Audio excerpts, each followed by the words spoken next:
Depuis le début de l'été, on s'est commis sur un agenda. Notre fils aîné Lucas vient nous rejoindre à l'aéroport de Bilbao. On sait qu'avoir un agenda envoyé est toujours incertain vu notre dépendance à la météo. De notre arrivée en Espagne jusqu'à Bilbao, c'est quand même 357 milles nautiques qu'il faut franchir.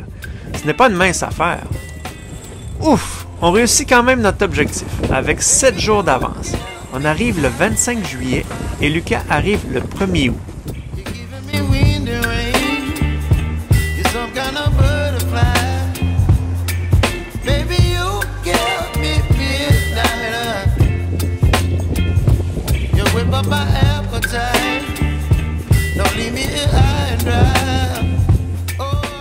On ressent un sentiment d'accomplissement lorsque l'on voit les éoliennes au loin indiquant l'entrée de la ria de Bilbao.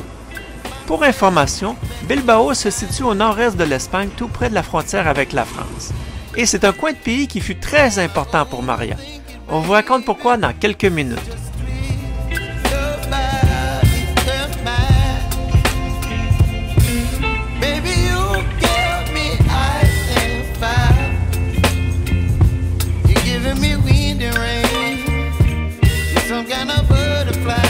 Wow! 23 ans plus tard, je reviens dans cette ville où j'ai fait mes études, une partie de mes études en hôtellerie. Mais cette fois-ci, je reviens avec mon bateau. C'est vraiment émotif. C'est une drôle de sensation. Je suis vraiment contente d'être ici, de pouvoir faire découvrir à Tristan, à Michel, cette partie de quand j'étais jeune.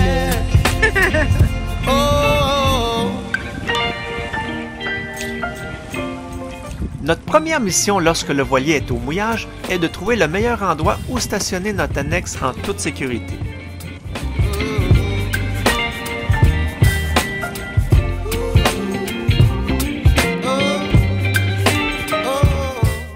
Si vous saurez le nombre de larmes et des heures que j'ai passées dans ce téléphone pour appeler mes parents au Mexique, que de souvenirs. Bon, ça ne me rajeunit pas beaucoup non plus, hein? Tous les matins, je traversais le fleuve Nervión pour me rendre à l'école. Il y avait 2 moyens de le faire, et ça dépendait de combien de temps j'avais resté flâner au lit pour les choisir. Le plus vite était prendre le petit bateau dans lequel je portais mon vélo sur les épaules. Et je ne peux pas vous nier qu'à quelques reprises, j'ai failli faire un bon splash. L'autre moyen était le pont transborder, et c'est l'objet de la visite d'aujourd'hui. Êtes-vous prêt à traverser le fleuve Nervión et faire un peu de tourisme avec nous? La nacelle actuelle permet le transport d'environ 8 véhicules, motos et vélos avec 2 sections latérales pour une centaine de piétons.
Le pont transborder est inscrit sur la liste du patrimoine de l'UNESCO depuis 2006. Il est vraiment impressionnant. Il est le premier pont du genre au monde et plusieurs autres ont été construits par la suite suivant le même brevet. Un ascenseur à chaque extrémité permet de se rendre au tablier 45 mètres plus haut.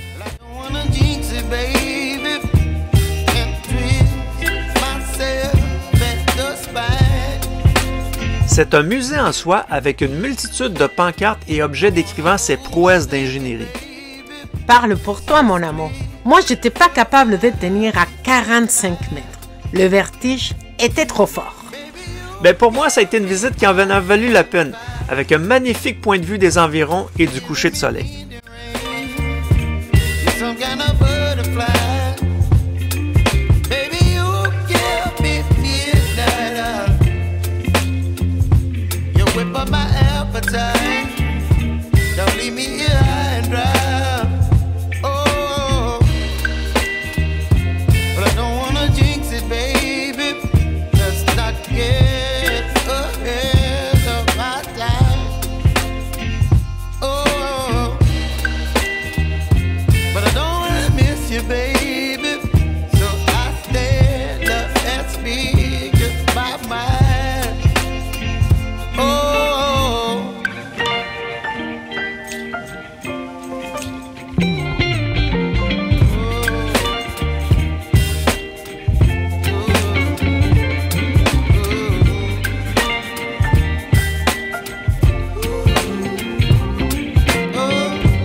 Aujourd'hui, on visite le centre de Bilbao avec comme menu principal le célèbre musée Guggenheim, qui est recouvert de 33 000 plaques de titane.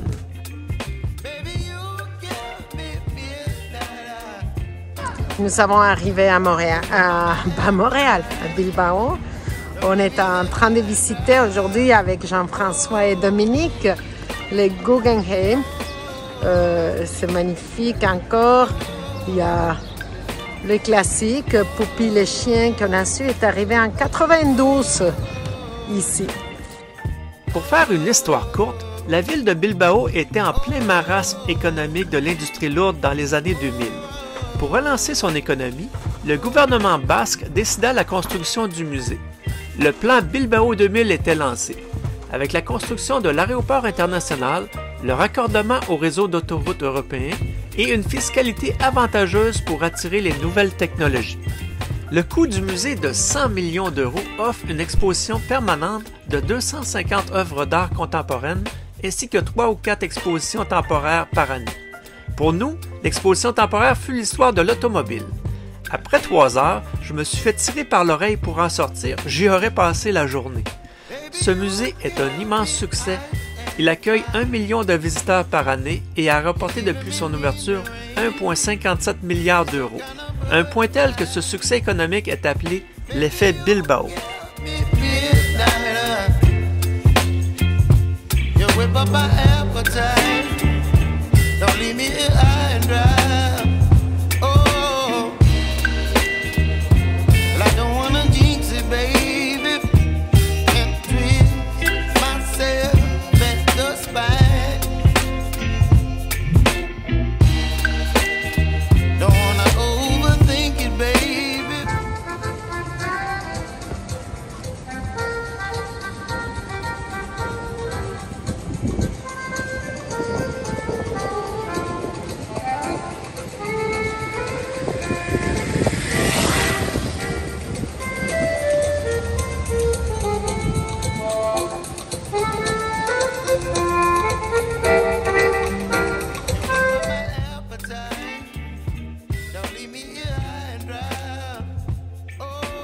Et actuellement, nous sommes dans la vieille ville de Bilbao.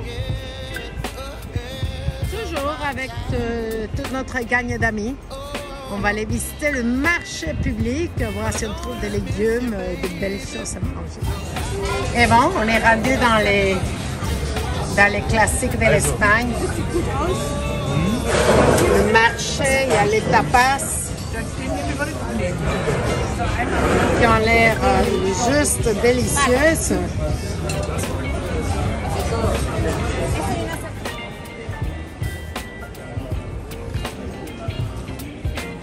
Et là, hein, c'est l'heure de la crème glacée, papa. Et Tristan!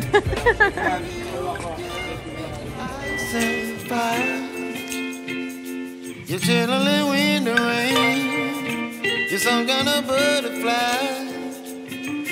Baby, you give me midnight.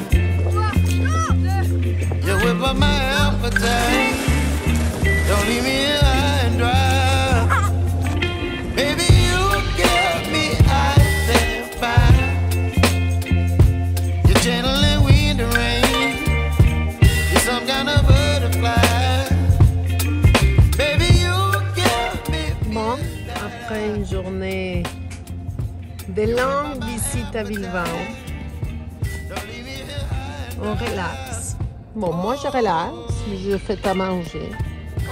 Mon amoureux, il fait la vaisselle. Et moi, je profite de cette belle vie. Tristan, il joue avec Gustave aux jeux vidéo. Donc, c'est vraiment un très beau moment pour relax. À Guecho, toujours, près de Bilbao.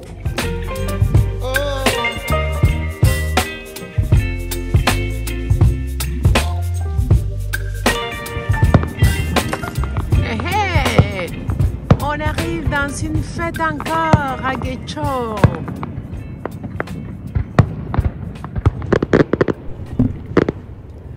On réveille les plus jeunes et tout le monde se retrouve sur le pont pour un magnifique spectacle aux premières loges dans la baie.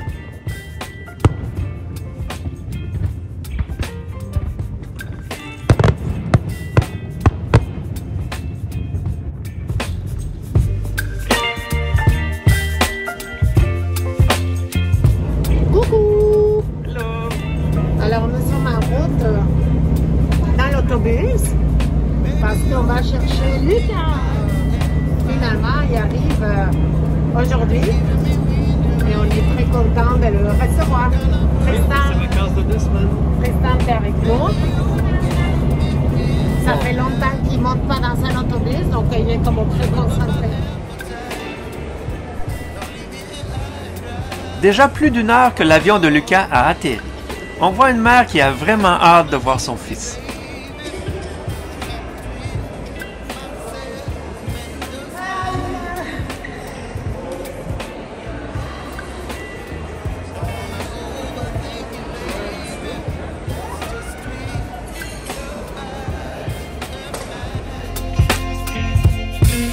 Baby, you give me ice and fire.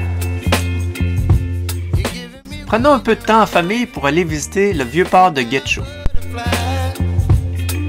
Baby, you give me midnight. You whip up my appetite. Don't leave me here high and dry. Oh, but I don't wanna jinx it, baby. La passion de Lucas, c'est la plongée. On lui offre une expédition en pleine mer. Oh, but I don't wanna miss you, baby. So I stand up and speak my mind. Oh,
c'est Lucas qui est avec nous, c'est lui qui est à la barre actuellement.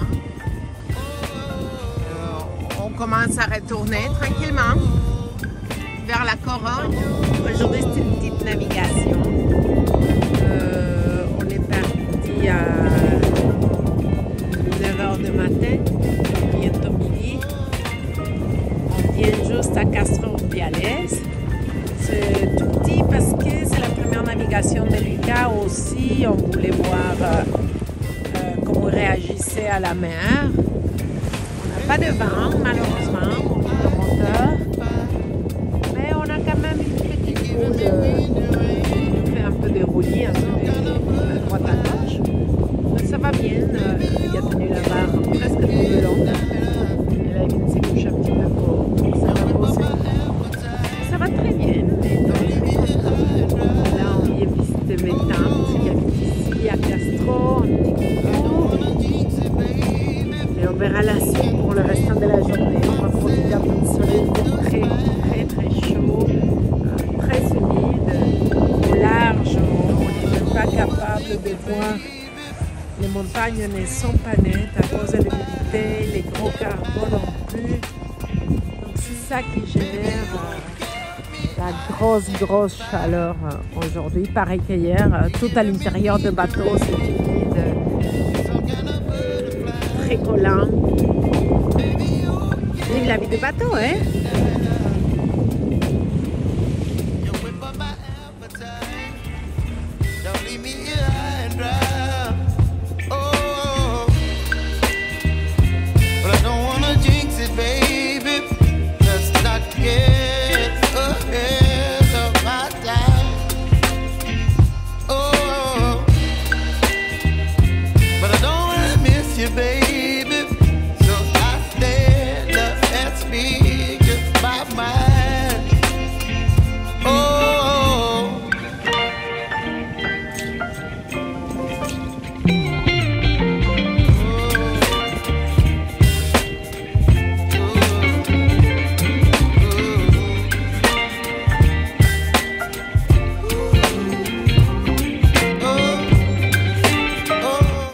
On profite de notre escale à Castro-Urdiales pour manger avec ma famille et visiter leur coin de pays.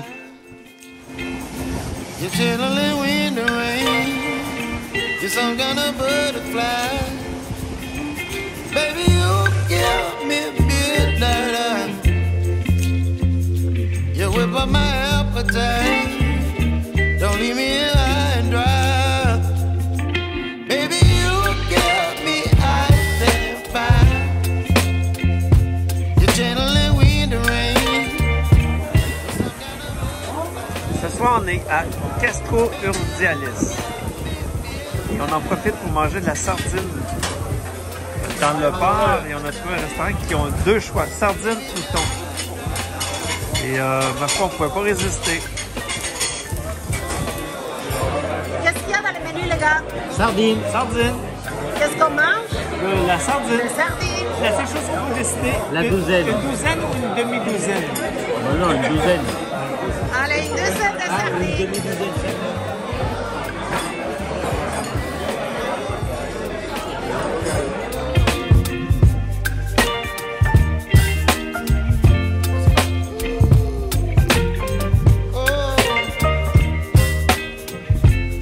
Voilà les minis qui font la pêche au calmar.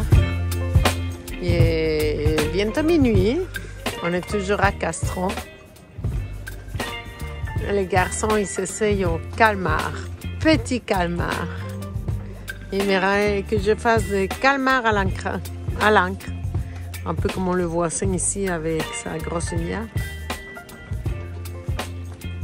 Michel a été acheté aujourd'hui les petits hameçons à calmar. On verra. Et là, on est dans l'or de l'école de voile. Il est tout petit. Là, les dériveurs qui se promènent autour de nous. J'adore voir ça. Nous aimons vraiment beaucoup. Ils sont petits. Certains, ils doivent avoir pas plus que 5 ans. Comme lui qui est ici tout seul.